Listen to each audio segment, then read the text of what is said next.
Good afternoon, everyone. We're going to go ahead and get started with our program. My name is Elizabeth Lim. I'm the Public Programs Coordinator here at the Japanese American National Museum.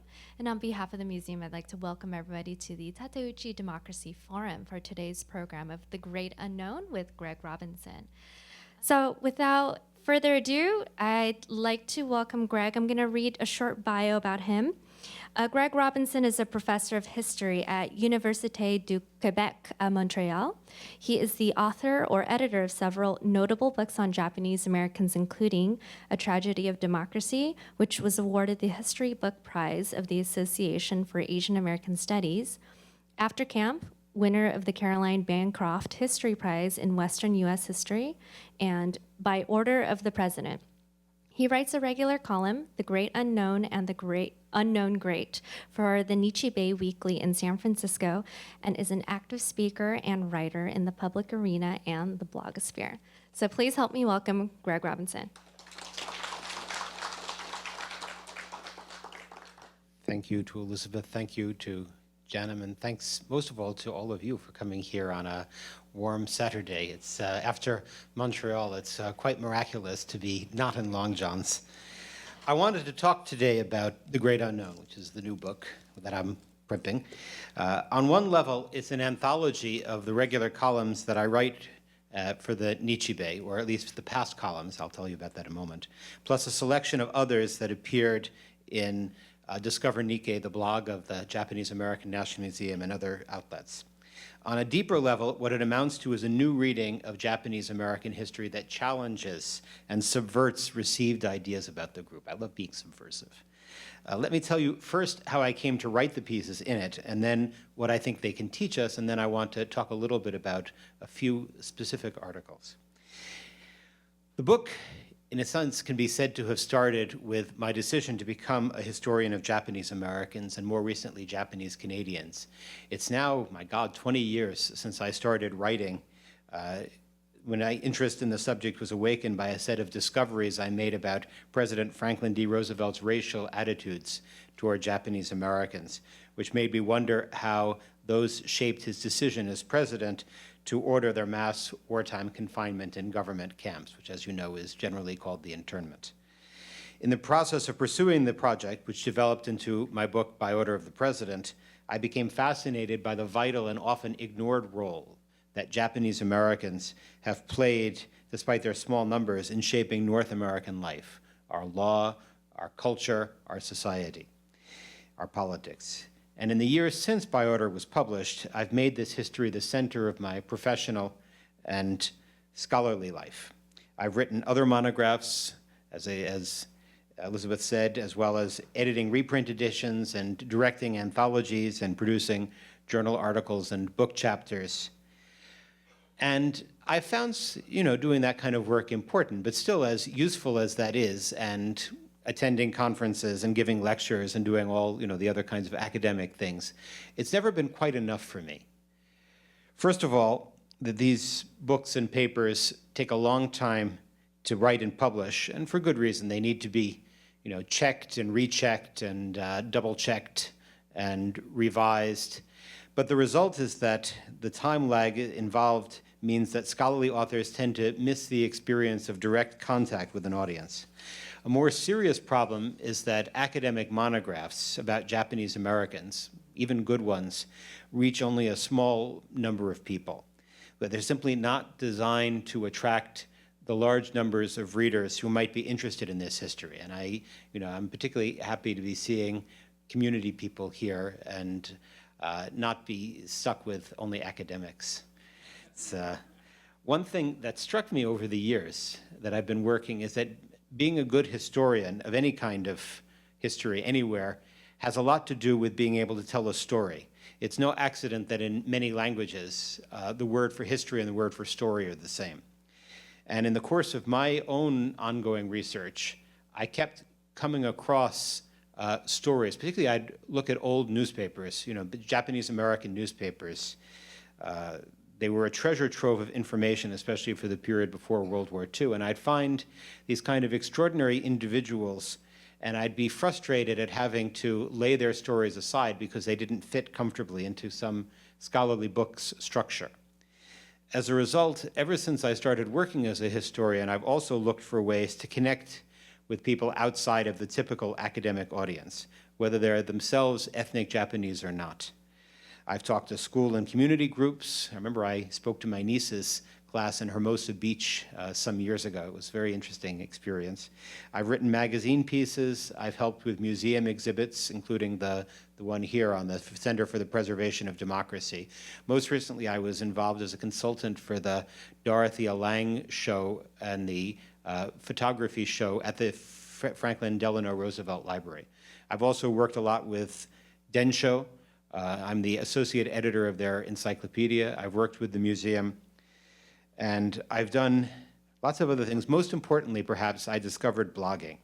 When the conservative columnist Michelle Malkin put out a book in, there'll be a short pause for everybody to roll their eyes. When the conservative columnist Michelle Malkin in 2004 wrote a book, or put out a book, we don't know about writing, she put out a book that that claimed to defend mass incarceration. I joined my friend, the renowned legal scholar Eric Muller, to write a series of blog posts that criticized her arguments and pointed out the various errors and distortions in her book. It was an exhilarating and quite exhausting experience, which left me without sleep for a while, to post a challenge and to rebut an author in real time. Other bloggers joined in to comment on our efforts or to link their posts with our own. And it's support that not only made me profoundly grateful, but it really made me discover that once we'd finished, that I'd reached a whole new public. People who had never heard of me, never looked at any of my books, suddenly now knew me because of Michelle Malkin. So I continued blogging, most frequently for a historian's blog called Cleopatria, until family responsibilities forced me to cut back on my blogging. But what the experience really taught me is that I needed to find a new and different way to write Japanese American history in order to precisely exchange with these kind of audiences. The younger people who were reading and writing blogs, the older people who were interested in the information and didn't know how to get it from scholarly books, the people who were interested in connecting. It was thus a fortunate chance that in the first days of 2007, Kenji Taguma, the intrepid editor of what was then the Nichibei Times newspaper in San Francisco, contacted me about the possibility of me writing for the Nichibei. He had been tipped off by my friend Chizu Omori, the co-director of Rabbit in the Moon, and then as now a columnist for Nichibei. In fact, I think it's this month that she celebrates 70 years as a newspaper columnist. Her first column was written as a teenager for a black newspaper in Los Angeles called the Los Angeles Tribune. She was a guest columnist for her friend Hisai Yamamoto, writing about life on a goldfish farm in Los Angeles. Anyway, Chizu told Kenji that I might be interested, and he contacted me. I was flattered by the offer. First, the Nichibei had history behind it. It dated back in its original version to 1899 as the Nichibei Shimbun, when the businessman Kayutaro Abiko had founded it, and it had been the best and by consensus the most far-reaching of the pre-war vernacular daily journals. It was run by Abiko until the 1930s, when he died, and his wife, Mrs. Abiko, Yasuko Abiko, the sister of Umeko Tsuda, the founder of Tsuda College in Japan, took it over, and as an immigrant woman ran the newspaper until it was forced to close in 1942 as West Coast Japanese Americans were taken from their homes. In 1946, as Japanese Americans began returning to the coast from the camps, the newspaper was revived under the name Nichibei Times, and it continued publishing into the new millennium, publishing separate editions in English and Japanese. So I was impressed by that, and I was further impressed because Nichibei had been the newspaper that had been edited by Larry Tajiri, the Nisei newspaper writer and journalist who had then gone on to edit the Pacific Citizen during and after the World War II years.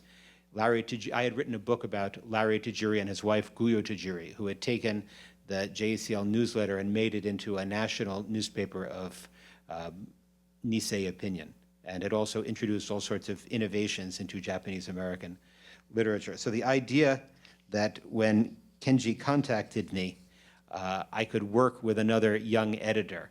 I was for writing for the Nichibei. Of course, Kenji had taken over the Nichibei when he was in his mid-20s, which was young, but it still made him a gray beard, and compared to Larry Tajiri, who was still in his teens when he became the editor of the Nichibei in 1934. Anyway, the point is that I felt it was a wonderful way to be introduced to the community, and Kenji, for his part, expressed to me that he felt the need for the journal to address new issues and audiences. The Japanese language reading public was much diminished, and so the English language part of the newspaper, which had languished for many decades, he was trying to revive, and he thought I might provide something different. Not only was I an academically trained historian who had done a wide range of research on Japanese American history, and also a blogger who had experimented with diverse forms of media. But I was an outsider, not only on ethnic grounds as a Hakujin. Yeah, it's taken me a long time to learn how to pronounce that right. But on geographic grounds as a New Yorker living in Montreal. Because I was an outsider, I was free of binding ties to the community, and so I could more easily write for the community about otherwise taboo subjects: criminality, homosexuality, prostitution, prejudice within the group, discrimination within the group.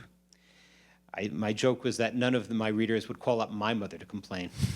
I did that. Of course, the joke is that my late mother actually was my professional collaborator. We had written legal history articles together on Japanese Americans. Conversely, as a non-Japanese American, I was especially touched and inspired by Kenji's invitation to address the community and become a visible presence. So we agreed to try an experiment. I would write a set of columns about unusual and interesting people and things in Japanese American history, not necessarily themselves Japanese American, stretching from the late 19th century to the present day. Each column would be about 1,000 words in length, short enough to read easily in a single sitting. It later has risen as I've gotten more voluble, and it's now about 1,500 words when Kenji can't make me shut up.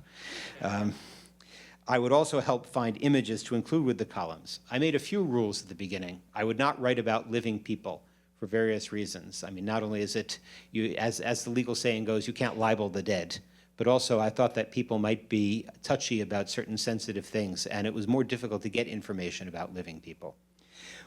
So I made it a rule from the beginning not to write about living people, and I've only broken it a few times. Although Kenji approved a list of proposed topics at the outset, he set me no limits and in fact encouraged me to write however I saw fit. He also allowed me, suggested that I call my column The Great Unknown and the Unknown Great. And it started in mid-2007 in the Nichibei Times and on the Nichibei Times website. My work soon achieved a certain success, at least judging by the letters that readers sent in and by the various reprints elsewhere. And my columns swiftly became a regular feature of the newspaper. They ended up appearing about monthly, although there was no set interval. There was a hiatus of several months in late 2009 when the Nichibei Times closed its doors, a sad victim of declining community readership. And its website, which had been the main place for people to read my columns, also disappeared. Kenji bravely resolved to carry on, and he founded an all-English successor publication, Nichibei Weekly, which is what I write for today. I moved to the new publication and resumed my column there. And I also, as I say, started writing for Discover Nikkei and for Nikkei Heritage, the Journal of the National Japanese American Historical Society. I also started writing for blogs and for Canadian Japanese websites. Particularly, I write a regular, semi-regular column, well, semi-regular these days, for Nikkei Voice, the Toronto-based Japanese-Canadian newspaper. From the beginning, my columns in The Great Unknown and The Unknown Great were designed to be what I called sketches, that is, biographical portraits that told a story. My friend, the late Nisei sociologist Setsuko Matsunaga Nishi, referred to these pieces as my bonbons. The reason is that they were easy to digest and they were fun to read. My goal was to bring to life unsung but fascinating people in Nikkei history, whether it was Milton Ozaki, a pulp detective story writer from Kenosha, Wisconsin, or Tel Sono, a Meiji-era woman lawyer and missionary who opened up a girls' school in Brooklyn, or Art Matsu, a college football star quarterback at William and Mary in the 1920s who became the first Japanese American in the National Football League, or Dr. Shio Sakanishi, scholar and division head at the Library of Congress, among others. That was the great unknown part. The unknown great part was the stories about new sides of familiar people, or at least things that we thought we already knew. Like, who would have guessed, for example, that the conservative California U.S. Senator S.I. Hayakawa was actually a jazz specialist who once wrote for an African-American newspaper?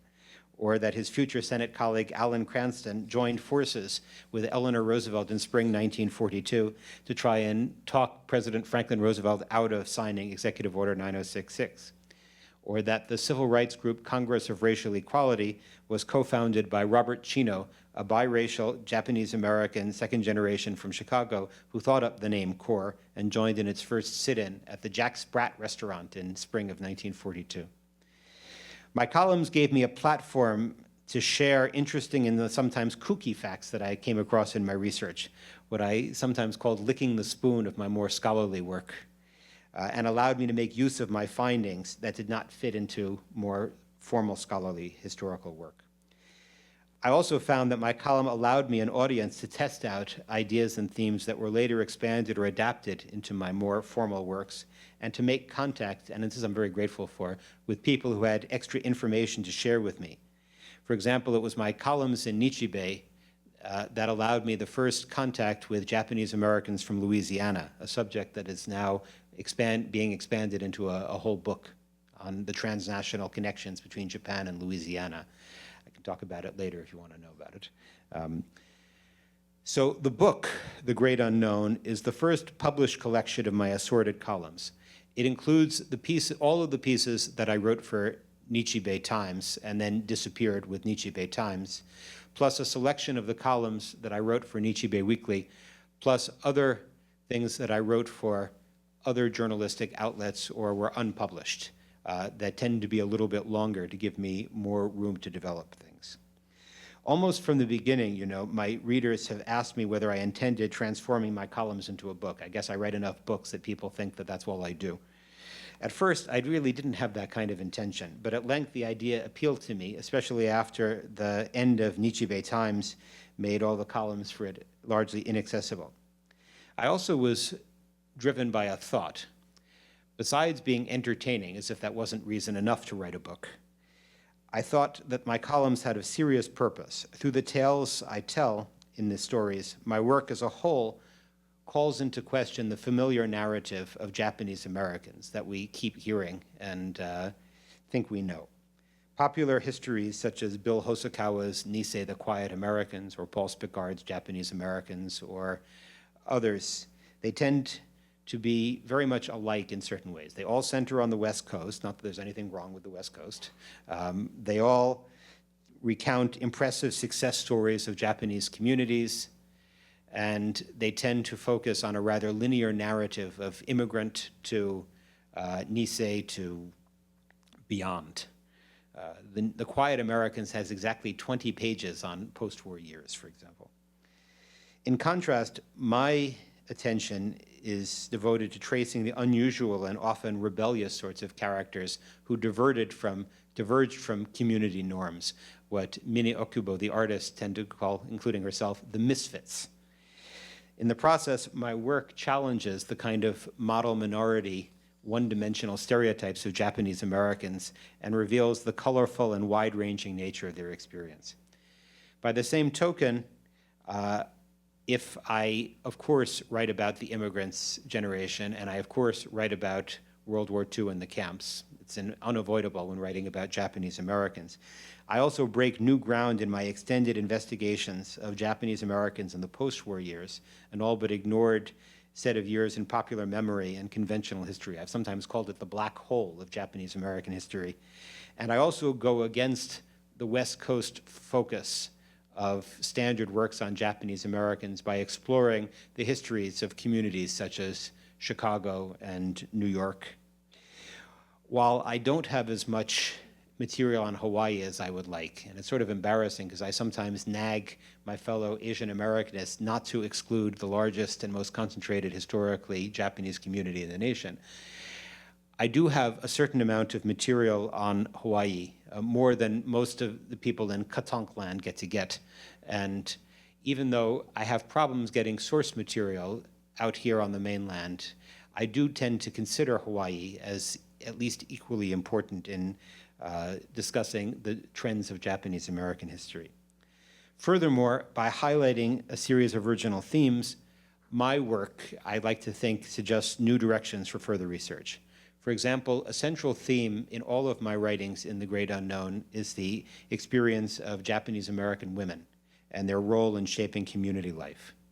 From the first arrival of Japanese immigrant women, whether picture brides or independent immigrants or others, there's been a durable, if often contested, strand of feminism present in ethnic Japanese communities, which have given rise to surprising numbers of women professionals, artists, and writers. I have a little overview of Japanese immigrant women in the book. It's extraordinary. You know, they were practically 100% literate. They were far more educated than white women of their time in the United States, and we can talk more about that and the reasons for it and the results. Another theme that is very important in my work and that I treat at length is the continuing encounter of Japanese Americans with Black Americans. The presence of African Americans and their struggles for equality have remained a vital reference point in the consciousness of so many Japanese Americans who have defined themselves alongside and sometimes against Black Americans. Overlapping with that last point is the contribution of non-Japanese generally. In studying Japanese American history, I found it's a capital mistake to look only at the people of Japanese ancestry when outsiders have played such a vital role in shaping the experience, in collaborating, in recording. So I have a section on other articles, for example, on non-Japanese who shaped the group's history. I mean, I know that the question of who should be considered as included within Nikkei communities is complicated, and it's with tongue partly in cheek that I sometimes try to deform Franklin Roosevelt's words and say Japanese Americanism is a matter of the mind and the heart and not of ancestry. When Japanese American communities are increasingly ethnically diverse and mixed race Japanese Americans play an increasingly important role, not only demographically but culturally, it's something that we need to think about. Perhaps the best way to illustrate the kind of contributions that I make is by looking at a few specific examples. Let's pray that this works. The first example is, okay, let's see if we can figure out how to make this, here he is. One particular piece of mine that's had a lot of resonance is my work on Hugh Macbeth, a maverick African-American attorney who was a wartime defender of Japanese Americans.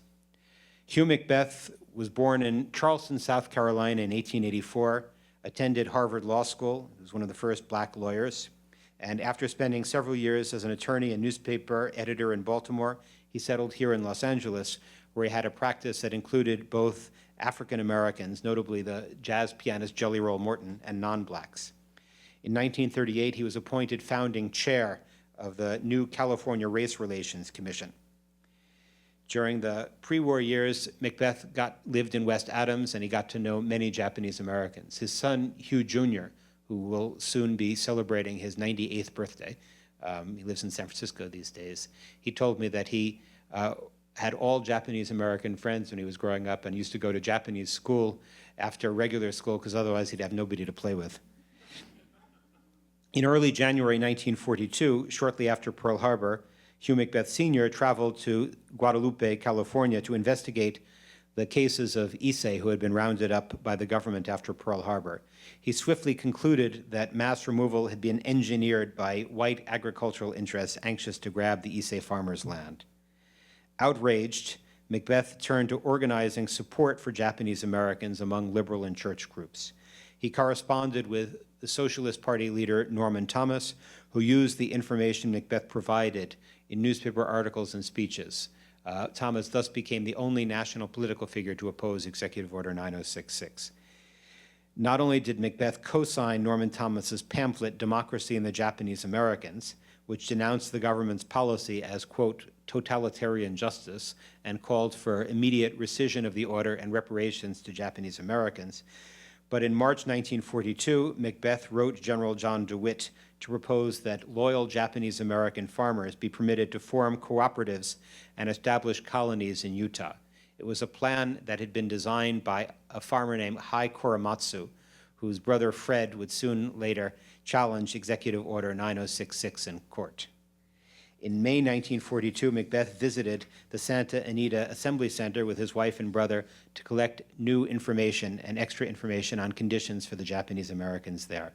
Shortly afterwards, he traveled to Washington, where he attempted to meet with Justice Department officials to brief them on the conditions facing Japanese Americans. He even tried to use a White House cook to get a back channel to the White House to meet with President Roosevelt.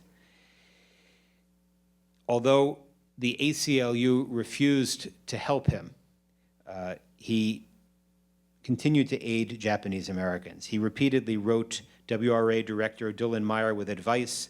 At a public forum here in downtown Los Angeles in April 1943, he spoke out in favor of letting Japanese Americans return to the West Coast. He traveled to Amachi to counsel families of Nisei draft resistors there. And when Chiyoko Sakamoto, the first Japanese American woman lawyer, came back from camp and was unable to find a job, he hired her as his associate, making it possible for her to start her own career here in Little Tokyo. Most importantly, during these years, Macbeth joined with A.L. Weirin, the ACLU attorney in the Southern California ACLU, to defend Japanese Americans.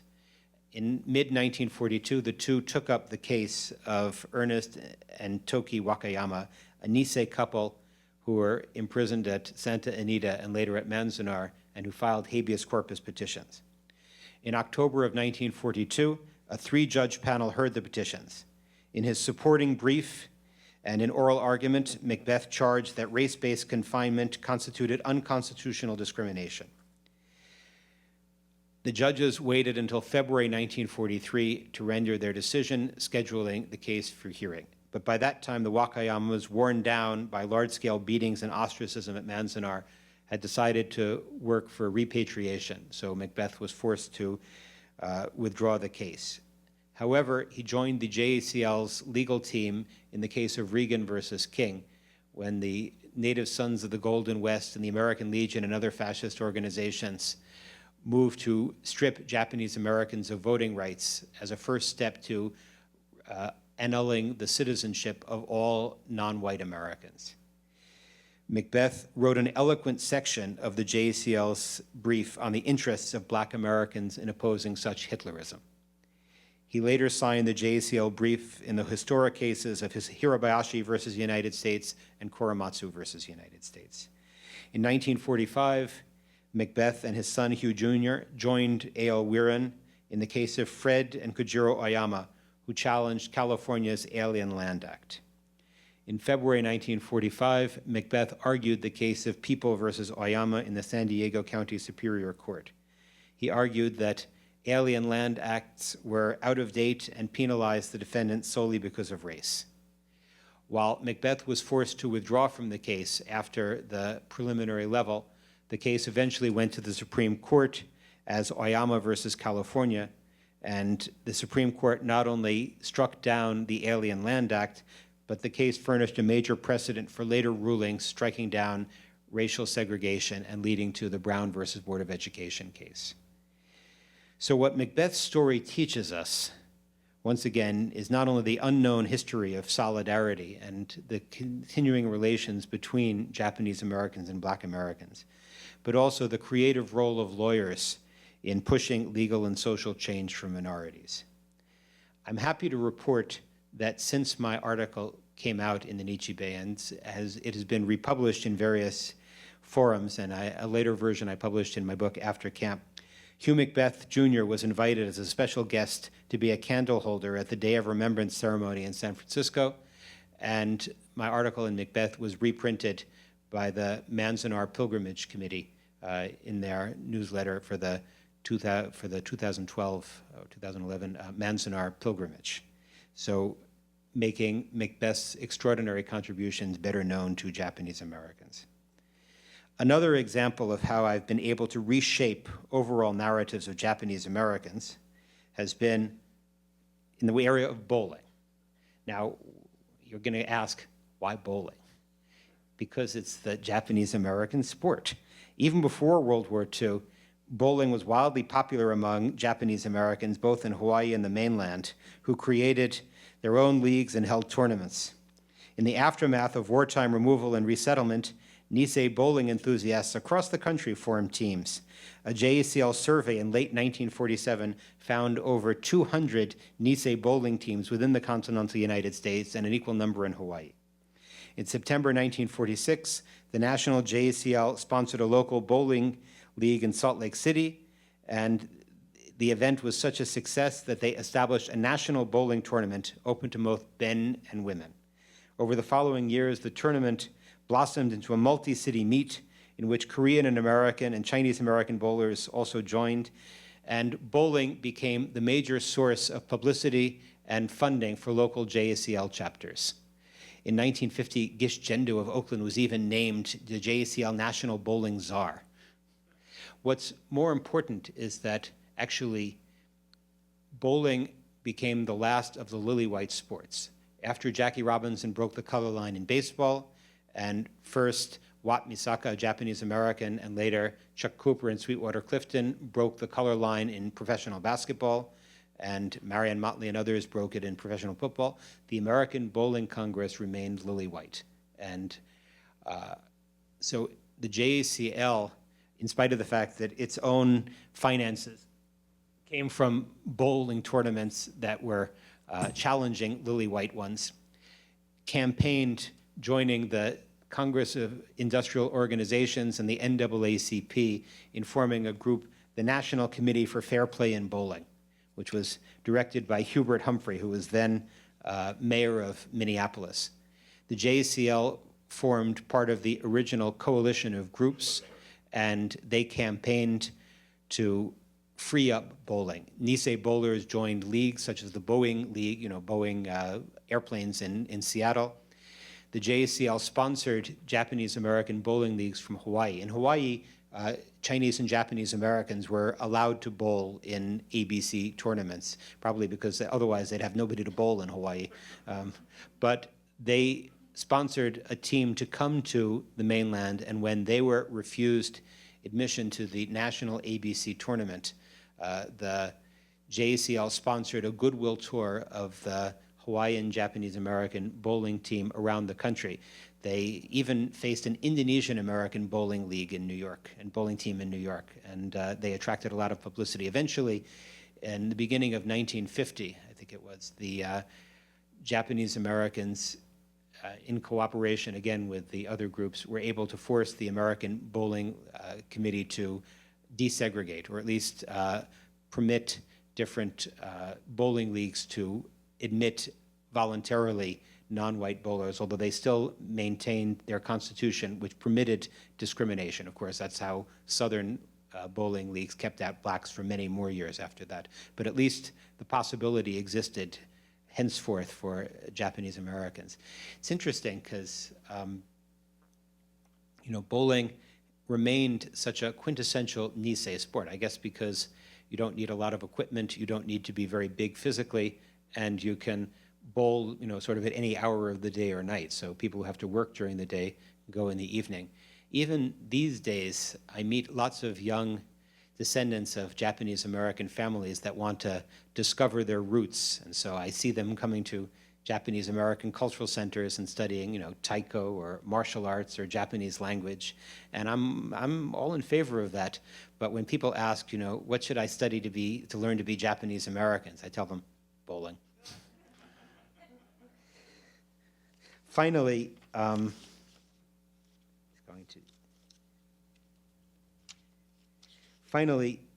one of the means that I have for discussing Japanese American life is my annual queer history columns, which explore the evolution of dominant attitudes toward sexuality, especially homosexuality, within Japanese American communities, and shed light on the hidden history of LGBT Japanese Americans. Ever since I started writing The Great Unknown, Kenji has encouraged me at the time of Gay Pride Week to write a queer history column which talks about the presence of Japanese Americans within, of gays and lesbians within Japanese communities.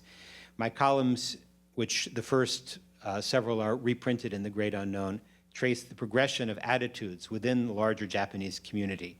I start by discussing the varied and even freewheeling nature of Issei sexuality. I mean, most of the Issei came to America as single men, and later they were picture brides. But this generation of single men, they shared their most important social contacts with other men.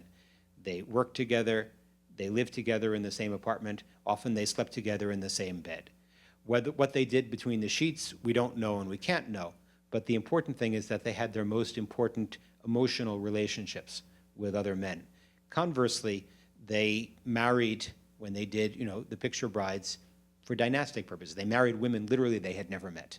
And so we can't speak about love relations, and we cannot speak in easy categories of gay and straight when we're talking about the Issei. So we have to find some other way of describing it. And yet we have the transition then to a family-centered, heterosexual, patriarchal, and even homophobic norm within Japanese American communities. And we can discuss the reasons behind it. I then, in later columns, move to discussing the evolution of gay and lesbian Nikkei, including early activists such as Kiyoshi Kuramiya, born in Heart Mountain, who became one of the worked with Martin Luther King and later became an early gay activist running the Philadelphia Gay Liberation Front, or Tak Yamamoto, who was a redress activist who also formed a gay Asian group here in Los Angeles, and the growth of community support for equal rights for lesbian and gay Americans. One highlight of the queer history columns is my discussion of the story behind the landmark 1994 vote in which the Japanese American Citizens League, that radical group, became the first ever minority organization to support the principle of equal rights for same-sex couples. And I also talk about the history of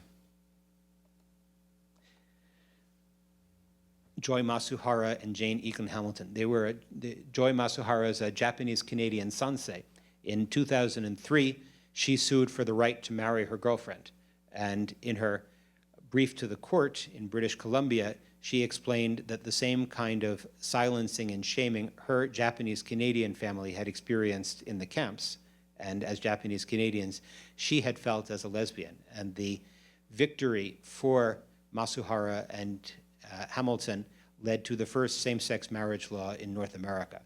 And nowadays, of course, all of the United States and Canada, we both have same-sex marriage laws. But the legacy of that for Canada is particularly that when, in the years after when the Conservative government tried to repeal same-sex marriage, people pointed to the example precisely of the Japanese Canadians as an example of what can happen when fundamental civil rights are left vulnerable to the whims of a transient majority. I think that I'm proudest, Kenji himself says that he's proudest of those columns in his introduction to my book, and I am interested by the reaction they get. It's certainly the part of my work that's gotten the most hate mail. So, I think that since it's the job of a newspaper to comfort the afflicted and to afflict the comfortable, it's probably a good, but seriously, a lot of people have come to me and said how much they've gotten from those columns. And so, anyway, I've talked enough. Why don't we have some talk from you? Thank you for listening.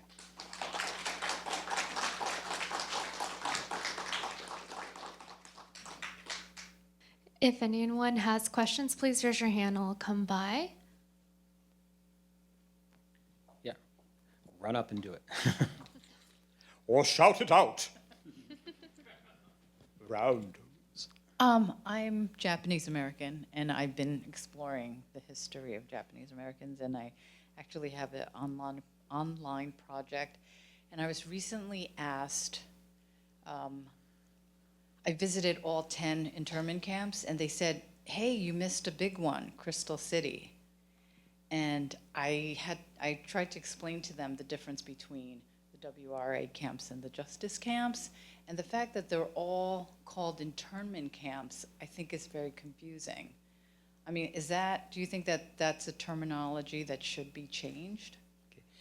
Well, that's Setsuko Winchester, who has done an extraordinary online project on using pottery and photography to tell the story of the camps and to preserve the memory. The problem is exactly that there is no term. That is, it's quite true that internment in proper legalese in international law refers to the organized roundup of enemy aliens. But there is no term to describe what the US government and the WRA did to American citizens and long-term residents, because it's so without precedent.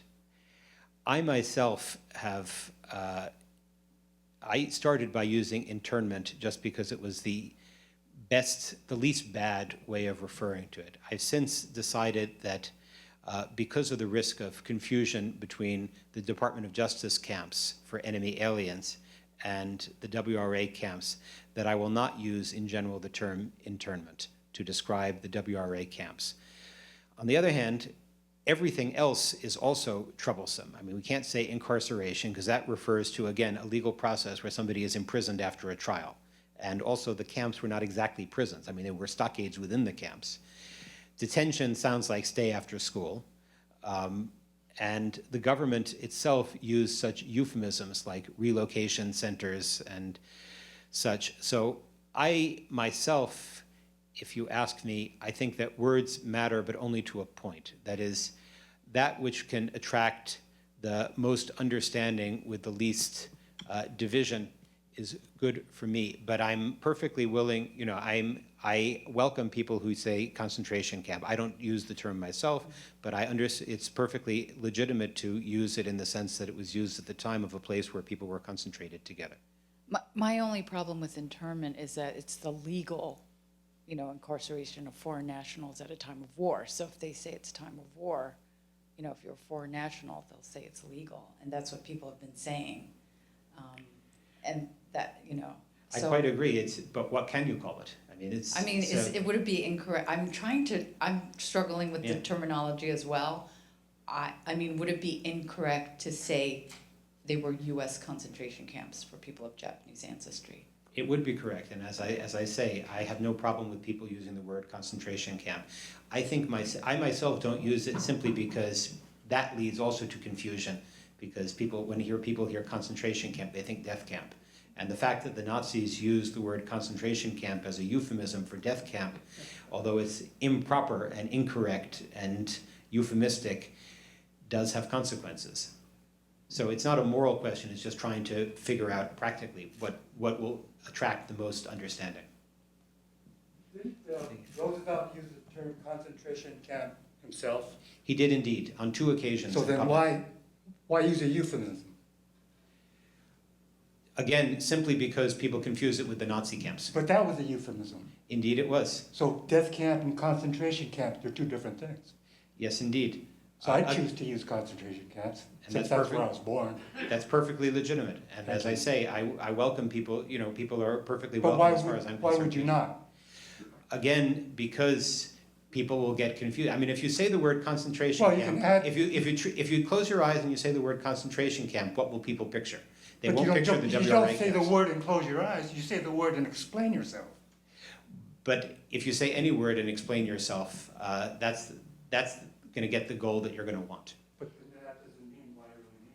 If I can add a story, the museum had a situation, I believe we opened up an Ellis exhibition called Island in America's Europe. Concentration Camps, and that was, I think, the first term where we nationally started using that word concentration camp.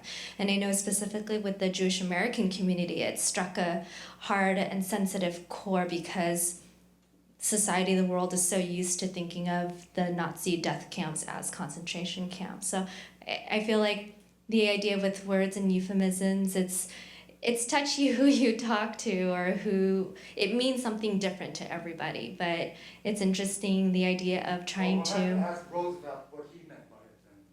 Yeah, well, remember that Roosevelt did not know in 1942 or 1944 when he spoke about the WRA camps as concentration camps. He didn't realize about, Bergen-Belsen and Treblinka and Auschwitz. So he was using the accepted meaning of concentration camp at the time, which is a place where people are. I mean, they're still not wonderful places. They're awful places, but they're not inhuman death camps. I'd like to add one more thing. Yes, sir. Just by coincidence, I was just finished reading After Camp, Yes. and that book moved me so much, and I was so impressed. I had to come and say thank you for writing it. Thank you. I appreciate that very much. Any other questions in the audience? There's one over there. I see one down on the floor. Is there anywhere else before I head down? Right here? Go ahead. Oh, no. I was going to say, you would have to deal with the backlash if you use the word concentration camp. That would, when people hear that, like the reaction from the Jewish community. So you would have to explain that and everything. That's the only problem when using Right. that word, I'll unfortunately. tell you a story. I mean, it's maybe tales out of school, but I was part of a committee that was helping advise on an exhibit, and there was a lot of opposition between. This was at the Topaz Museum, and there was some tension between the locals, who were mostly Hakujin, and some Japanese Americans from Utah, and the descendants of people who had been at Topaz and Tanforan, many of them living in the Bay Area or otherwise in California. And again, the question came up again, the tension over what terms to use. And they were worried about whether to use the term concentration camp or not. And I said that I couldn't speak for the other members of my committee, but that I thought that as long as they explained themselves and they did not use euphemisms, they used non-obfuscatory language. It took me a lot of practice to say that word. The important thing was to get people to understand what the places were, rather than the specific terminology that they were going to use. But they still didn't get it, and so they said, well, what terms, what euphemisms shouldn't we use? And so one of my members of the committee said, don't say non-alien for citizen, and another said, don't say, evacuation for removal. But there was still such tension and such anxiety that I took a chance and made a rather rash comment. I said with a straight face, I think Jap is definitely out. And that made people laugh and relax the tension in the room. Yes, ma'am. Oh. While we're on the question of language, well, how then should we refer to what happened to the Native Americans who were herded into what literally were concentration camps, stockades and whatever, or moved what they call reservations? And the other thing, would you go into the issue of Louisiana and the Japanese? Okay. The answer to the first question is exactly, you're very smart, because I tend to use the word removal for what happens to the Japanese Americans from the West Coast, harking back precisely to the Trail of Tears and to the forced incarceration or the forced removal of Native Americans from the land onto reservations. That's exactly what inspired me to use the terms that I use. I tend to use confinement because it's also a rather wide-ranging term. You can be confined in a prison, you can also be confined in a hospital and such. Ironically, in French, the word for boarding school is internat, like internment. So yeah, I leave it to Native Americans and historians of Native Americans to give me guidance on what to use. But again, I try to find language that will best express, without hiding things, what the historical experience is. It's always difficult to make comparisons, but I certainly had the experience of Native Americans in mind when I used the term removal for Japanese Americans. Now, Louisiana, I can keep you for 2 hours on that one, but very briefly, the first thing you have to know is that throughout the balance of the 20th century, practically all of the 20th century, America's largest export to Japan, more than half of all of exports to Japan was cotton, produced in the US South and shipped through the port of New Orleans, whether by railroad to San Francisco and Los Angeles, or through the Panama Canal directly to Japan. So as a result, Louisiana becomes a center of commerce. And then when Japanese are excluded from the United States and Canada and start going to South America and to Cuba, New Orleans is the stopping point after the Panama Canal. And so ironically, when Japanese Latin Americans are kidnapped and brought up to the United States, where they are landed is the Algiers immigration station in New Orleans. And many of them are interned first at Camp Livingston in Alexandria, before they are sent to Crystal City. So it's an ironic reflection of Louisiana's importance, but New Orleans has a Japanese consul as of the 19th century. They have a Japanese consulate as of 1922. They have a Japan Society. By the 1960s, Japan is New Orleans' biggest customer. And there are all sorts of cultural and economic exchanges that come from it. Louisiana's rice industry is reshaped by the importation of Japanese rice. Japanese jazzmen train in Louisiana. The largest chandelier in America apparently is in the theater of Shoji Tabuchi, a Japanese immigrant who trained in Shreveport and then opened a theater in Branson, Missouri. The Café du Monde, the iconic Louisiana, coffee and chicory place, when they were trying to attract Japanese investment to Louisiana, they sold a concession in the Café du Monde to Japan, and now there are 30 branches or so of Café du Monde in Japan, the only ones in the world outside of New Orleans. What I mean to do, and my chapter in The Great Unknown on Japanese Americans in Louisiana gives a sort of first glimpse of this. What I'm interested in is, again, trying to get past the idea that there's only Japanese Americans on the West Coast, that the trade with California is all that counts. In fact, Japanese Americans move all over, and in Louisiana they have a funny existence where they are white. Because of the trade links between Japan and Louisiana, while Japanese farmers get pushed out on the pretext of the race question, the Japanese merchants and students and others are white. There are even Japanese school teachers in New Orleans, Japanese American school teachers in New Orleans in the 1930s, at a time when there's not a single Japanese American school teacher in the public schools in Los Angeles, with a population immensely much larger. So Louisiana gives me a kind of a forum for, in microcosm of all the kinds of changes that I want to make in people's views of Japanese American history. It's a place where Japanese Americans have to negotiate with other groups, whether it's Chinese Americans, whether it's Black Americans.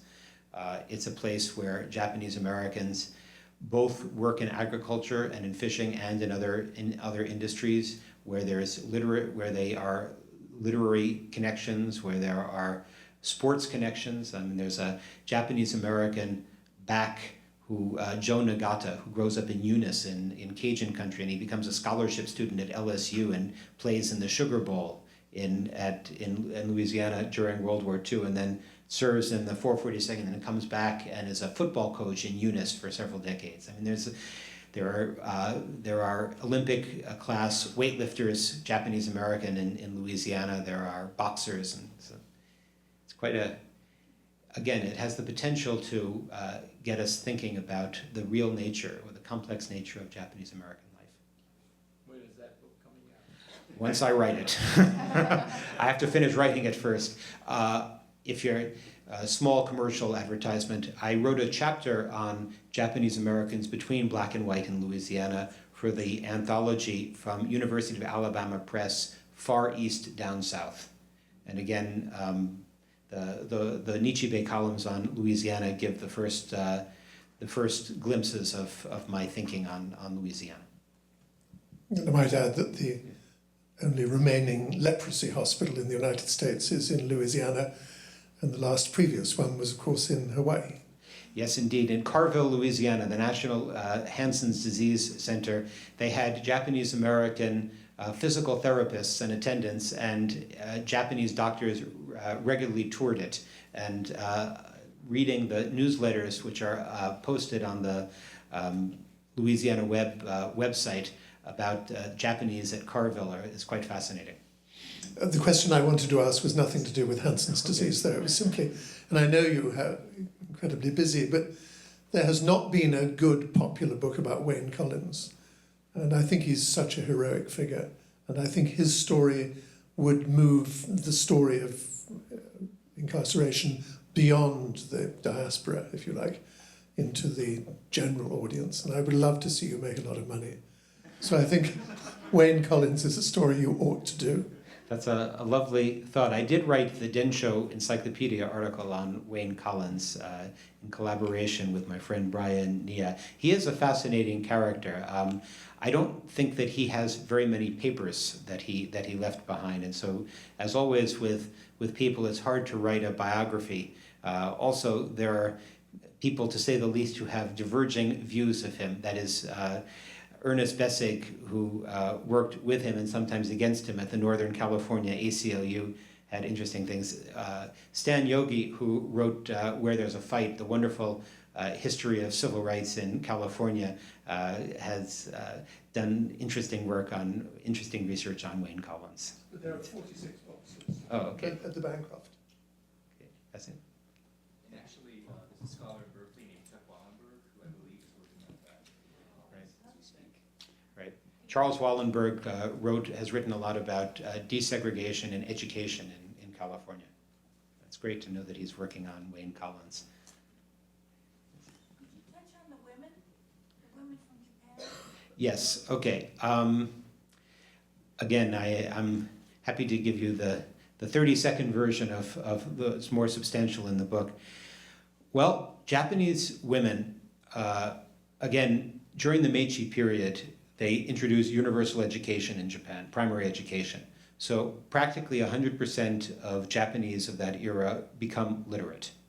And particularly the women who will become the immigrants, they are women who in many cases are much better educated than their husbands. That is, they stay in Japan and continue to be educated. Many of them want to be school teachers, which is the only profession open to women at that time in Japan.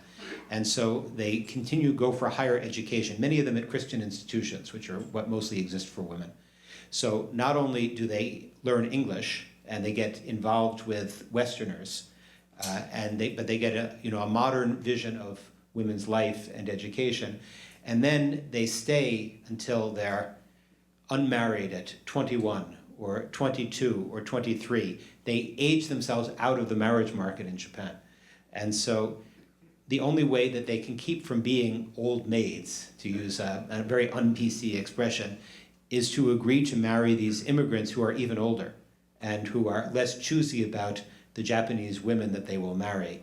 And again, because they have the experience of being educated, of connecting with Westerners, of having some familiarity with English, it varies widely.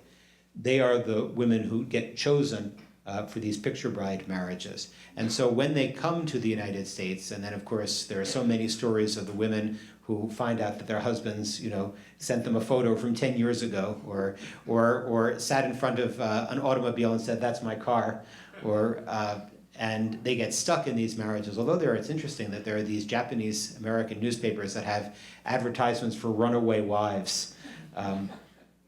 But the important thing is that these women kept this literary culture. I mean, Hisai Yamamoto's story, 17 Syllables, is fictionalized, but it reflects a widespread experience of these Japanese immigrant women who wrote poetry, who wrote diaries, and I'm happy to say that JANM has a collection of Issei women's diaries. There's more also at UCLA at the Japanese American collections and elsewhere.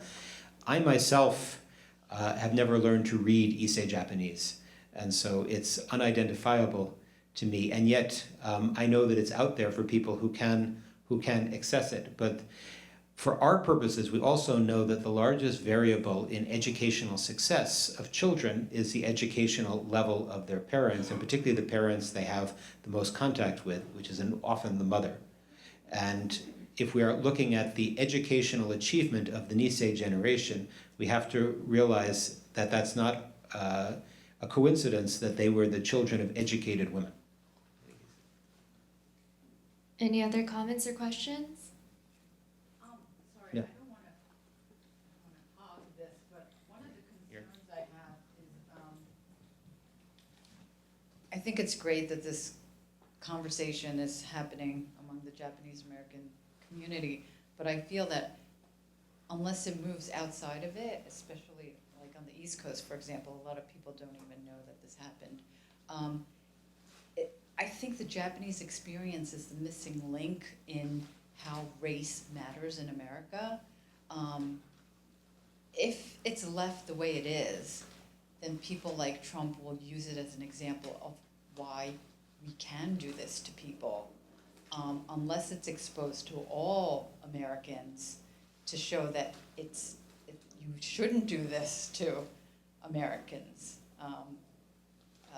How do we get it outside? And have you ever considered writing for the New Yorker or New York Times also? The answer to the first half of the question is I think you're 100% right. I think that Americans do not know this story well enough, and I will be brave to say that I think that the experience of Japanese Americans in the camps as such is less of importance. That is, the experience that people went through in their lives, the hardships they went through in the camps are certainly historically important, and we need to remember what happened to people. But the transcendent reason to study Japanese Americans is the fact that they were put in the camps at all. That our democracy could have such weakness that it could be trumped, no pun intended, by race. And as a non-Japanese American, the reason that I have studied the Japanese American story is precisely because this happened, and it is a horrid foreshadowing of what might happen if we don't stand up. And so I absolutely agree that it is a sign of how race matters. It is a sign of the troubled past of America and the difficult present, the difficult implicit nature of American society and white supremacy. It's not that I haven't considered writing for the New Yorker or the New York Times. Do they write? Do they call? I have looked for ways to reach outside of Japanese American media. I have written for my first article on Japanese Americans was written for the New York Law Journal, and my second was written for the University of Pennsylvania's alumni magazine. I've been looking for mainstream outlets to try and tell this story. One of the things that is a problem for me is that I don't live in the United States, and that automatically gets, you notice that Elizabeth, when she introduced me, she mentioned that I'm a New Yorker by birth. Because if I don't tell people that I'm a citizen of New York, they will automatically assume, oh, anti-American Canadian. Even as it is, the fact that I live outside the United States makes me not only off people's radar screen, but is automatically a kind of a discrediting factor. That said, by order of the president, was reviewed in the New York Times. After Pearl Harbor, I was interviewed for an article in the Washington Post. I was just interviewed for an article in I spoke for KQED. I did, there's not that much that I can do to beat the bushes. I think that, but when people contact me, I'm always happy to try and tell the story as I think it should be told. Yes. Well, just to follow through on that, I think this is a time when the whole discussion of the American past should be done realistically, and I think part of the discussion on immigration is as terrible as it is because of this, I wouldn't call it amnesia, because people really don't know that the country essentially was founded on slavery, indentured servitude, and the destruction of the native peoples. And so it's all downhill from there when you consider the flow of history. And you can go further back to these papal decrees that broke up the hemisphere between the Portuguese and the Spanish. I see, for example, with the Mexican-American War, a link between why there is such a crisis. They stole the Mexican territory, but Americans don't know that. And I think now is the time that has really got to do a serious examination and exposure. And this American dream has been a nightmare for a whole lot of people. I'll let you comment to that, and that'll be our last question for the day. We definitely, it's a cliche to say that people who won't learn from their history are condemned to repeat it. I think that Americans do not know our own history, and as Will Rogers said, it's not what you don't know, but what you do know that isn't so. We face a powerful wave of people who have an interest, a vital interest in concealing the reality and the sad history of racial domination, of theft, of undemocratic thinking in this country. And I probably was guilty also of thinking during the Obama years that we had, maybe started to turn the corner and we're maybe getting somewhere. And I confess that I have been quite depressed since the advent of, since November the 9th, and waking up to hear the news. But I think that we have to fight with the weapons that we have, with telling the truth as best we can in the face of organized campaigns of lies. And I don't know better how to redress the situation. But luckily, the history of the Japanese Americans has sufficient institutional support, whether at JANM or the confinement sites program or the Densho, that we can find avenues to try and reach people throughout the country and throughout the world. I'm encouraged by the fact that there are numerous graduate students that I'm working with, one in Helsinki, one in Tel Aviv. There are people in Paris that I've been working with, all of whom find the Japanese Americans a transcendental case in human history of what can happen when people don't look twice before acting on racial prejudices in wartime. Thank you for listening.